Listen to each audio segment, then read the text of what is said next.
Bonjour tout le monde et bienvenue à notre webinaire concernant la protection et la gestion des appareils mobiles. Mon nom est Arnaud Morin, je suis consultant entreprise IMM, consultant IMM, Enterprise Mobility Management chez Proximus. Voilà. Oh. Donc comme je disais, je m'appelle Arnaud Morin et je suis consultant EMM chez Proximus. Je suis actif dans le domaine de l'EMM depuis environ 4 ans et demi. Sur l'agenda aujourd'hui, très important, pourquoi sécuriser vos espaces de travail mobile est important? L'enrôlement en masse avec un EMM Proximus, la protection des données et des appareils, le Bring Your Own Device et la prévention de perte des données, gestion d'identité et authentification à double facteur, et on finira par un tour de questions et réponses. Pour commencer, pourquoi sécuriser vos appareils, vos espaces de travail mobile est important? On est en fait en plein dans une transformation digitale et ça engendre des changements dans l'espace de travail. C'est une gigantesque opportunité pour aussi bien la productivité d'une entreprise que les innovations de l'entreprise.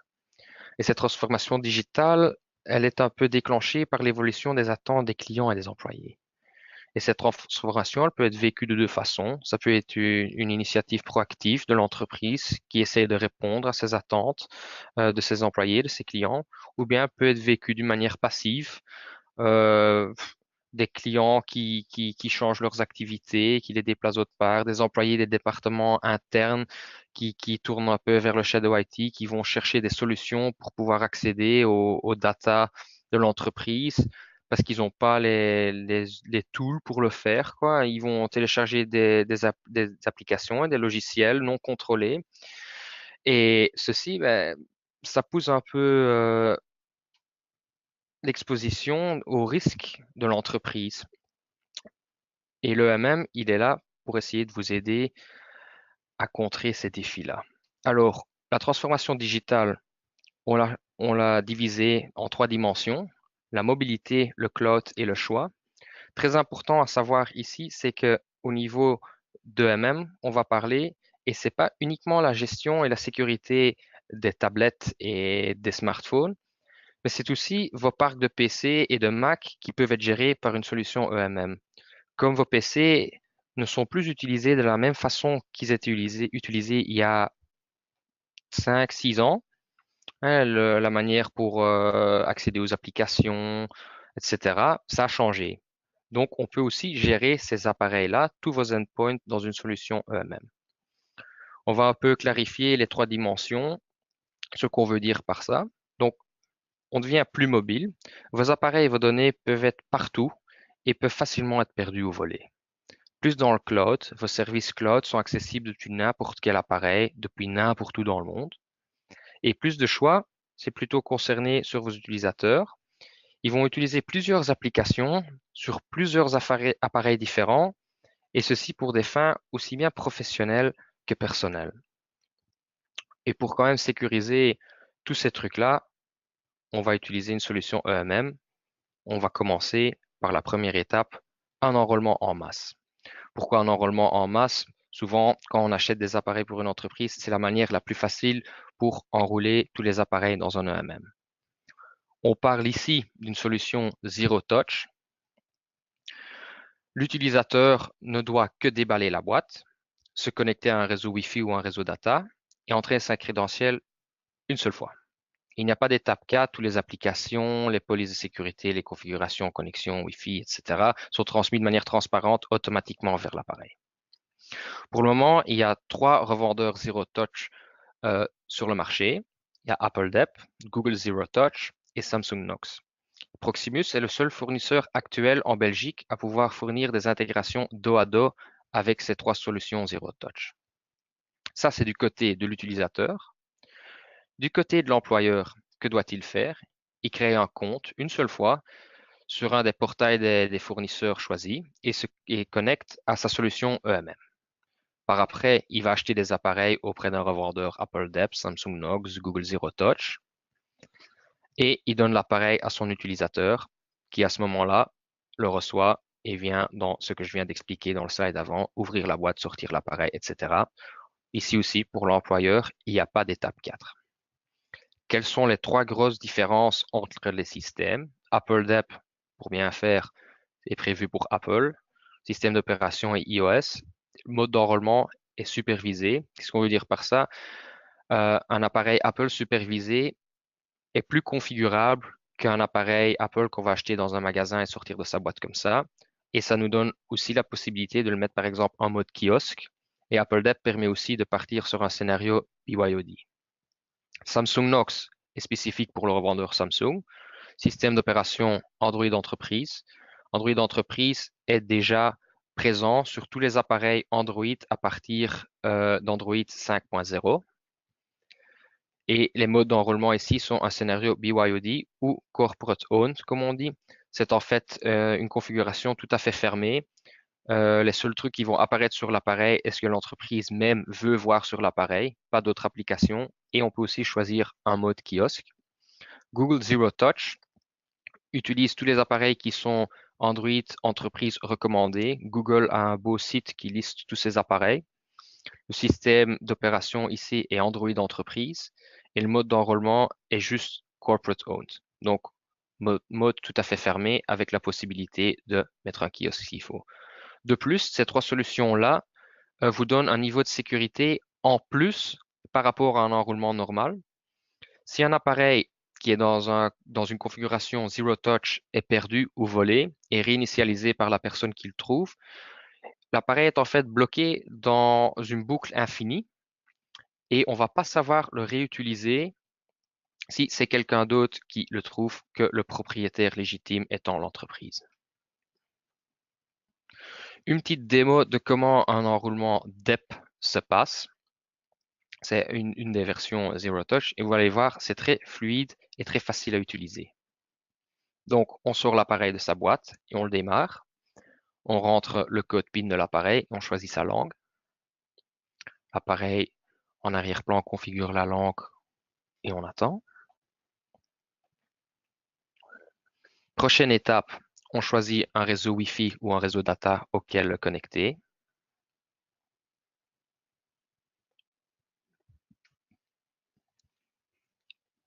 L'iPhone va s'activer.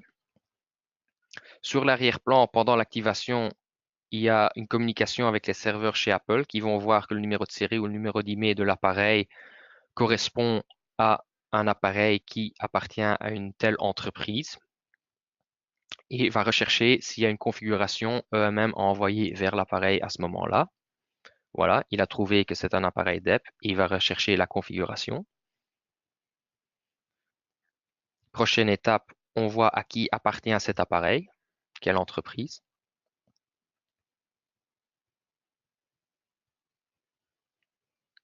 On passe à la prochaine étape, étape numéro 2, entrer ses crédentiels.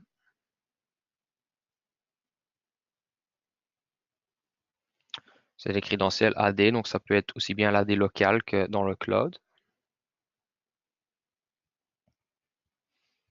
Par après, dans une configuration DEP, on va passer dans les différentes étapes de configuration de l'appareil. Ici, on peut choisir quelle étape sur l'appareil dans la configuration à sauter ou à montrer. Ici, on a choisi pour garder la configuration de l'empreinte digitale et de obliger à choisir un code PIN sécurisé pour déverrouiller l'appareil. Voilà l'empreinte digitale qui est enregistrée. On va choisir un code PIN de 6 chiffres. Je prends 1, 2, 3, 4, 5, 6. On voit que le bouton Next ne s'allume pas. Donc on va choisir un code plus compliqué. Voilà. On peut continuer.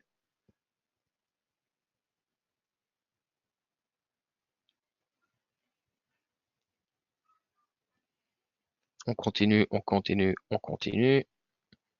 Et voilà, nous sommes 3 minutes plus loin et l'appareil est en fait déjà enroulé dans la solution EMM.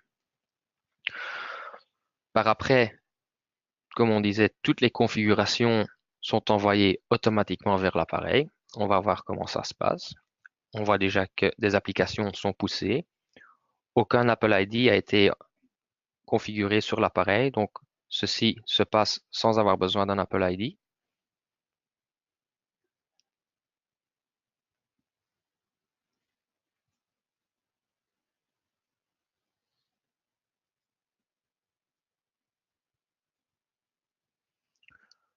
On attend que l'application client soit installée. On ouvre cette application-là pour finir la configuration. Cette application-là est l'application la plus importante sur l'appareil parce que c'est celle-ci qui prévoit la communication entre le serveur avec la solution EMM et l'appareil même. On introduit un code PIN pour sécuriser les applications professionnelles.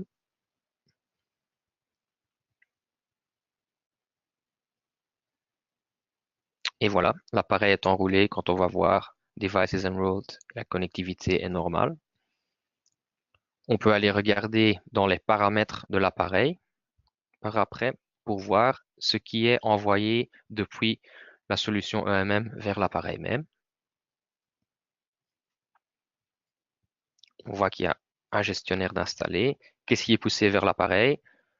Un système de gestion mobile, 4 applications, 12 restrictions, une police pour le mot de passe, une connexion Wi-Fi, un compte single sign-on, un certificat d'identité de l'appareil et 3 certificats additionnels.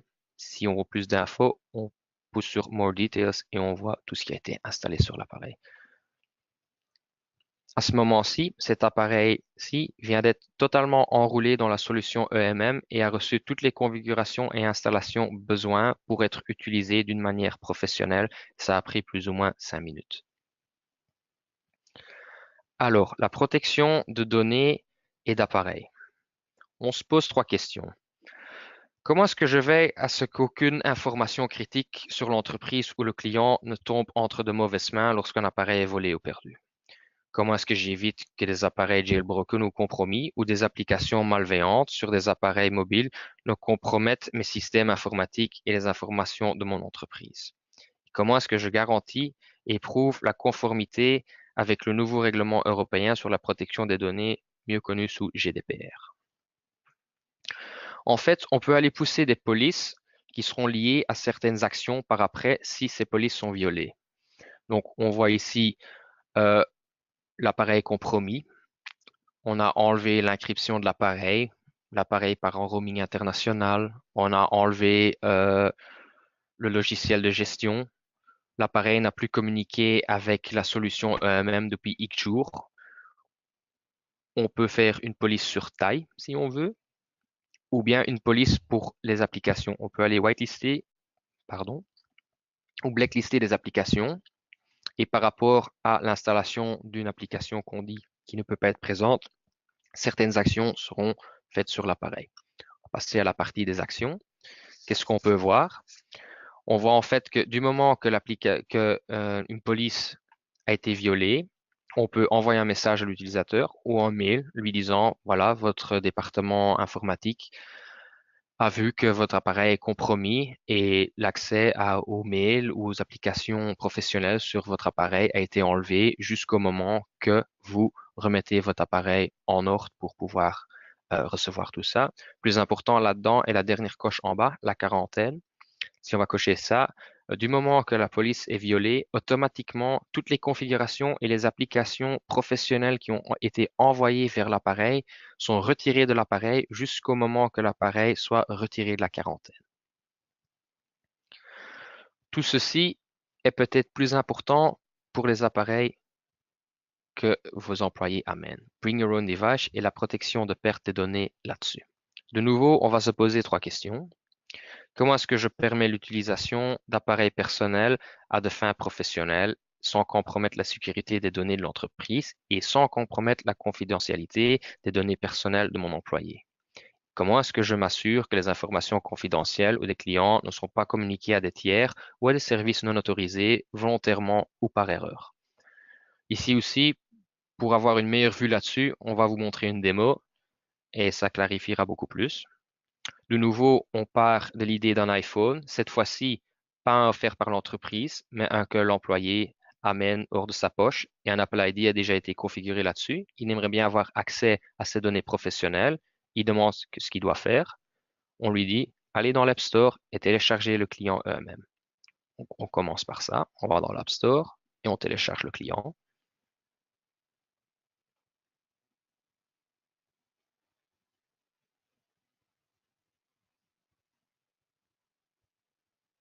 On attend que le client soit installé.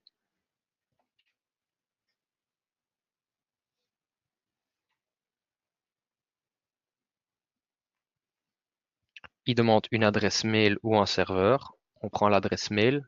Tout le monde connaît son adresse mail.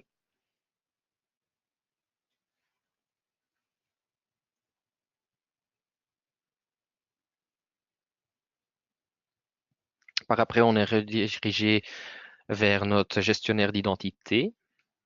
À ce moment-là, il demande nos crédentials. De nouveau, les crédentials AD étant un AD local ou dans le cloud.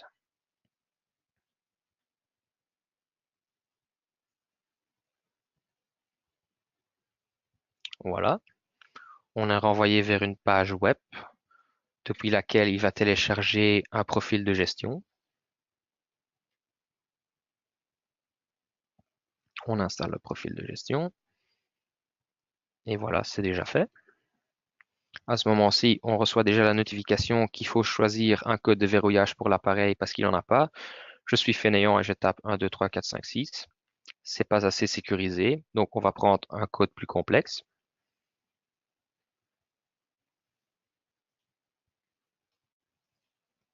Et voilà, on rouvre le client EMM. On reçoit la notification que notre département informatique gère les ressources professionnelles sur l'appareil.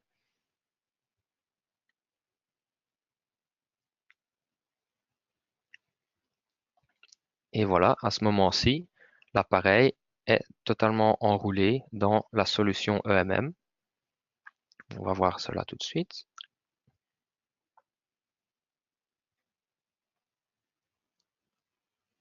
On voit notre appareil et quand on demande les informations, il va nous montrer que l'appareil est enrôlé et que la connectivité est normale.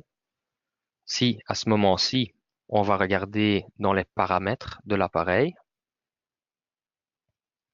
on pourra voir que aussi ici, la gestion de l'appareil a été ajoutée et que les mêmes profils et configurations qu'avec l'appareil DEP sont envoyés vers l'appareil qui appartient à votre employé.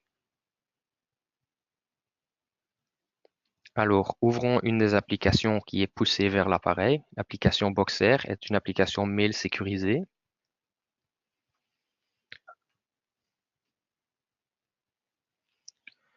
Il connaît déjà l'adresse mail qu'il doit utiliser et comme on a poussé un certificat d'identification, on va s'authentifier avec le certificat et on n'a plus besoin de rentrer le mot de passe de l'utilisateur pour configurer la boîte mail automatiquement.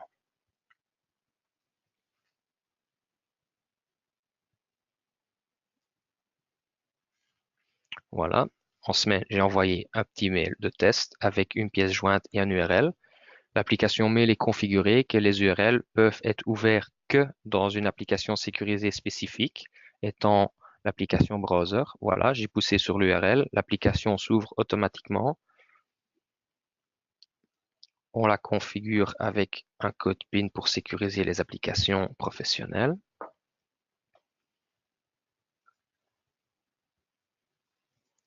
Et l'URL s'ouvre dans ce browser-là. Donc, il n'est pas possible depuis l'application mail d'ouvrir des URL dans Safari. On retourne dans l'application mail et on va jeter un coup d'œil sur la pièce jointe. C'est un PDF. On peut ouvrir le PDF dans l'application mail. À ce moment-là, on peut juste la consulter. Donc, on voudrait bien l'ouvrir dans une application tierce. Je vais prendre Books, qui est une application native sur l'appareil. Ah, on peut pas. L'administrateur dit non. Essayons une autre application, étant l'application Content, qui est une application sécurisée que nous gérons aussi depuis l'EMM.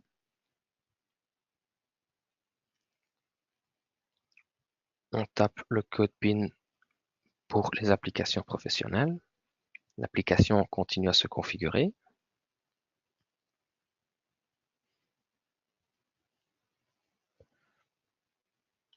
Le PDF s'ouvre dans cette application-là, qui nous donne la possibilité de sauvegarder la pièce jointe localement sur le téléphone dans cette application-là aussi. Maintenant, c'est un PDF, si ce serait un fichier Excel ou un fichier Word, il y a la possibilité même d'éditer le fichier dans l'application Content. Donc ici, on voit le répositoire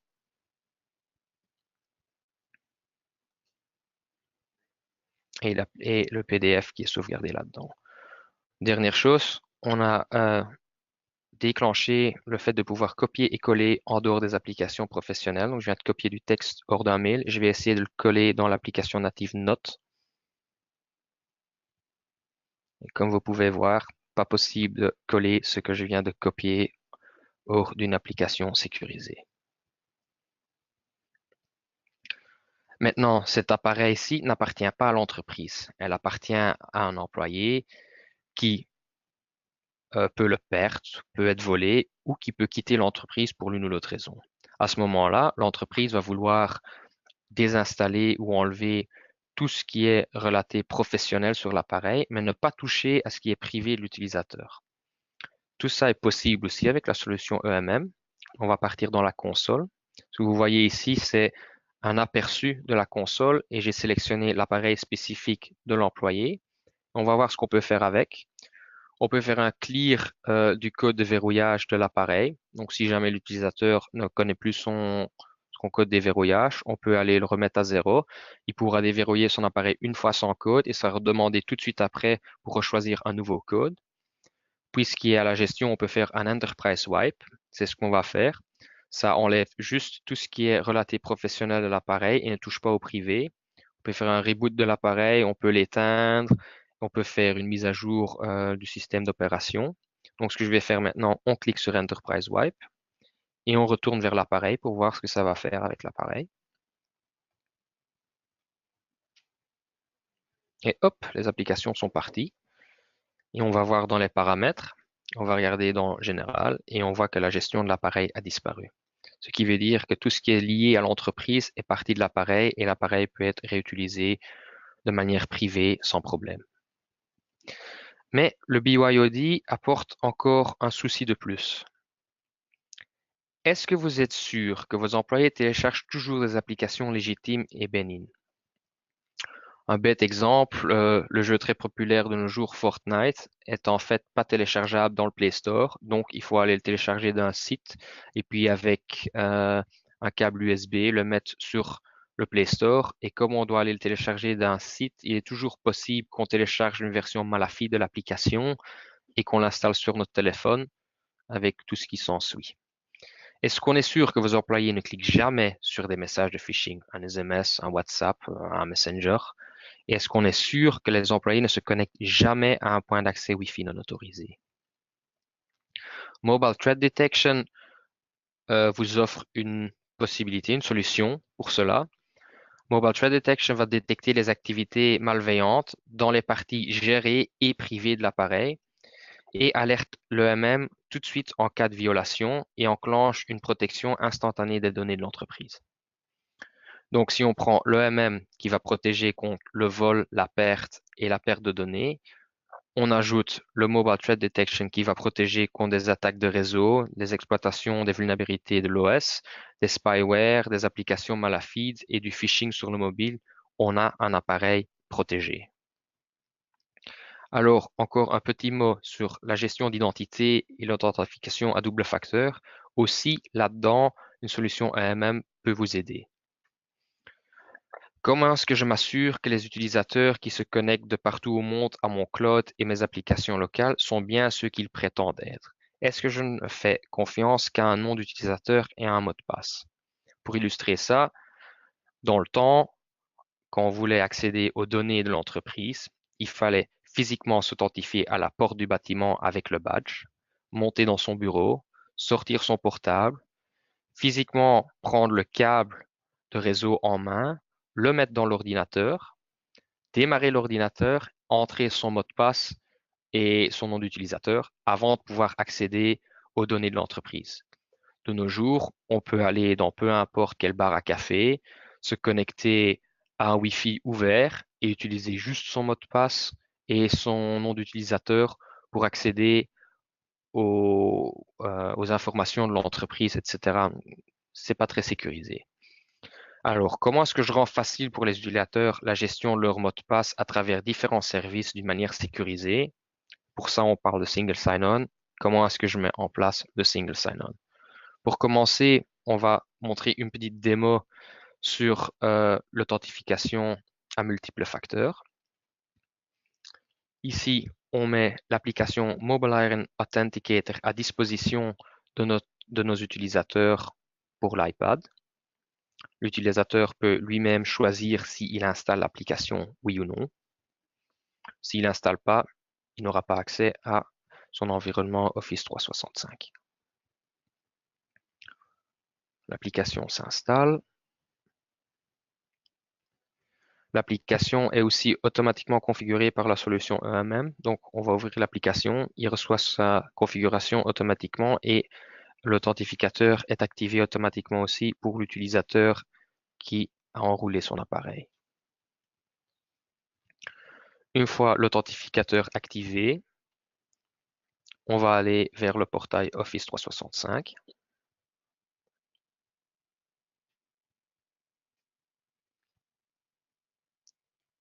On s'authentifie avec son adresse mail.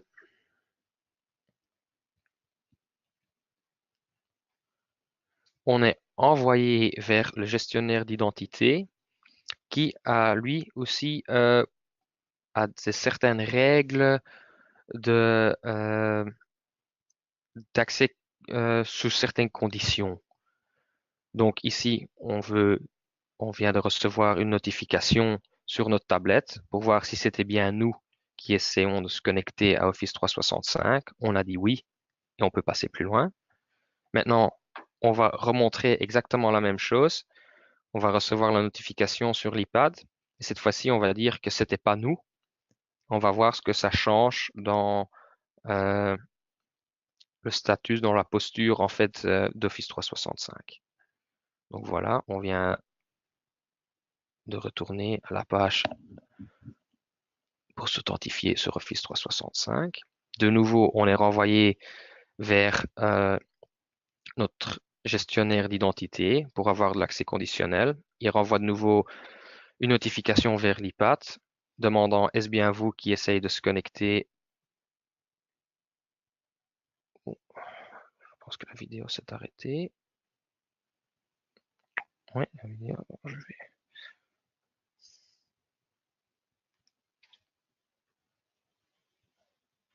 Ah, voilà, la vidéo est repartie. Elle avait bloqué. Donc, on en était ici.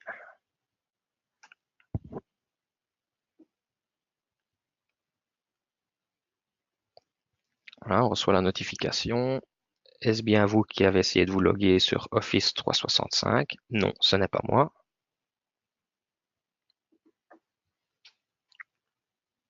On reçoit l'Access Denied sur l'application et on reçoit exactement la même chose sur Office 365. Donc, aussi longtemps qu'on n'utilise pas l'application pour s'authentifier, pour aller dans l'Office 365, pas possible d'y accéder et l'application, elle est poussée et configurée par la solution EMM. Alors, jusqu'à maintenant, on a chaque fois vu qu'on a configuré des applications mail, etc., qui sont non Microsoft. Il est aussi parfaitement possible de faire un seamless single sign-on avec toutes les applications Office 365 utilisant Outlook, OneDrive, etc. sur les appareils mobiles. On va démontrer ça sur un appareil Android pour pas chaque fois avoir un iOS et aussi un scénario BYOD. Donc, on télécharge le client EMM sur l'application. Ici, vous allez voir beaucoup d'écrans noirs parce que sur un appareil Android, on ne voit pas ce qu'on peut configurer dans une application EMM. Il voit ça comme confidentiel, donc il n'y a pas moyen de capturer ce qui se passe là-dedans. Donc, ce que je vais vous dire, c'est on ouvre l'application, on demande les crédentiels de l'utilisateur, on est renvoyé vers le gestionnaire d'identité pour s'authentifier vers Office 365. Par après, on crée un profil de travail, ce qui est typique pour un appareil Android. Il va faire une division à 100% de ce qui est privé et ce qui est professionnel sur l'appareil. Voilà, sur un appareil Samsung, on dirait qu'il n'y a qu'une application qui s'installe, l'application Workspace. Si on ouvre cette application-là, tous les apps qui sont gérés, configurés et poussés par la solution EMM se retrouveront dans l'application Workspace. Ici aussi, ce sera pareil que sur ce qu'on a vu avec l'appareil iOS tantôt. Tout ce qui se trouve dans le Workspace est géré. Donc, copier, coller et ouvrir dans peut être fait que dans l'application Workspace, dans le container sécurisé. Essayer de copier ou coller des données de, de l'espace Workspace vers les applications privées n'est pas possible et vice-versa, il n'est pas possible de copier et coller la partie privée dans les applications sécurisées. On est en train d'attendre que les applications s'installent.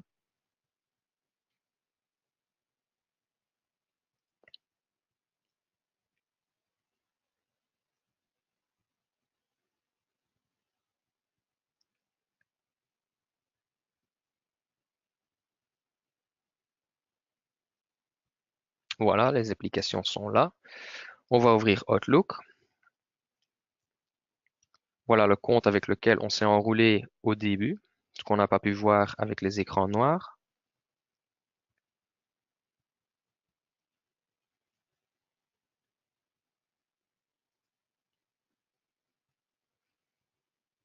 J'ai pas dû entrer mon mot de passe, rien du tout pour le compte. Et voilà ma boîte mail qui est configurée en Outlook sans problème. On va faire la même chose avec l'application OneDrive qui a été installée aussi.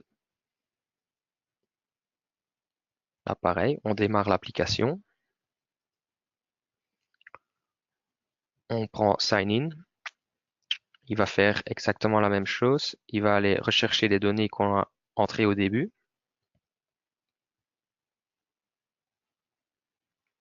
L'organisation protège les datas qui sont dans l'application.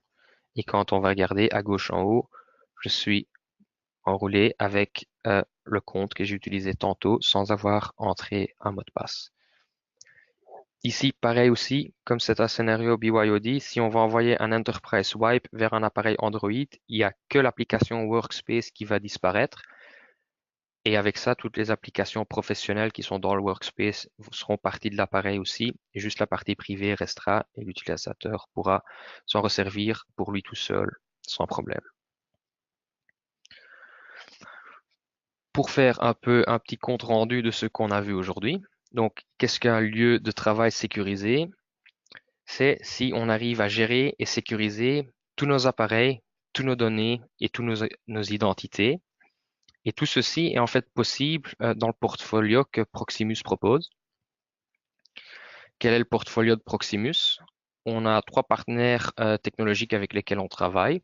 VMware Workspace ONE, connu auparavant sous le nom d'AirWatch. Mobile Iron, aussi bien on-prem que dans le cloud. Et puis Enterprise Mobility et Security de Microsoft avec Intune. À côté des partenaires avec lesquels on travaille pour faire les implémentations, Proximus vous propose aussi des services. Et il y a l'Assist Service dans lequel nous allons réviser vos environnements existants et on vous aide à concevoir et implémenter vos solutions. Et on offre aussi des formations sur votre environnement. Le Reactive Care Service est en fait un service desk avec une gestion d'incidents.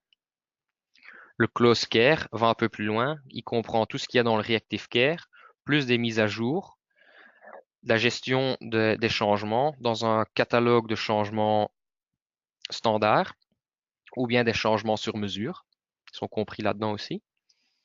Et puis des services end-user avec lesquels on peut vous donner un end-user service desk dans lequel les utilisateurs peuvent venir demander des changements ou partager les incidents qu'ils ont et on va essayer de les résoudre pour vous. Voilà, c'est tout ce qui concerne ce que j'avais à raconter sur les Secure Workplace. Si vous avez des questions, c'est à vous de les poser.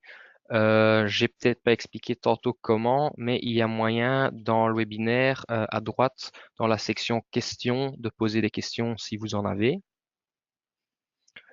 D'autre côté, je peux encore répondre à des questions qui nous ont déjà été posées auparavant. Donc, est-ce qu'il faut être client chez Proximus du côté comme opérateur mobile? Non, ce n'est pas nécessaire. Donc, vous pouvez être chez un autre opérateur et quand même prendre une solution EMM chez Proximus. C'est pas relaté du tout. Vous pouvez même être chez Proximus faire une implémentation de la solution EMM et puis après partir chez un autre revendeur télécom, il n'y a pas de problème pour nous.